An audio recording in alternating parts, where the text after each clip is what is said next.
Welcome to the Tech Egg. Don't get scrambled. Enjoy the video. You start by opening Settings with Windows plus I, then go straight to System and Activation. Once done, make sure you are signed in with an administrator account. That's required to change keys. You should have the 25-character key visible and accurate before you click Change Product Key. Enter the key carefully. Hyphens help readability, but Windows ignores them. After you submit the key, the system will validate it online, so make sure you have a working internet connection before proceeding. You can enter the key in the Change Product Key dialog, which is the simplest route. If the GUI fails, run slew3 from Run to force the entry dialog, or use an elevated command prompt and run slmgr. vbs/ipc followed by slmgr.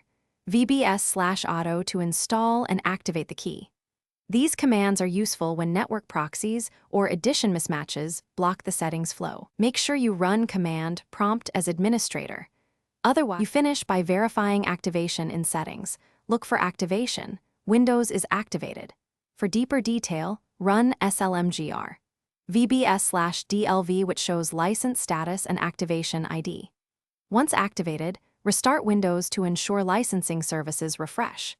If activation fails, run the built-in activation troubleshooter, confirm you used the key for the correct Windows edition, and check your internet and date/time. If you see specific error codes, note them before contacting support.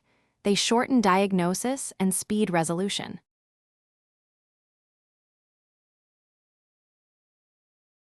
Thanks for watching. Consider subscribing if I helped unscramble your problems.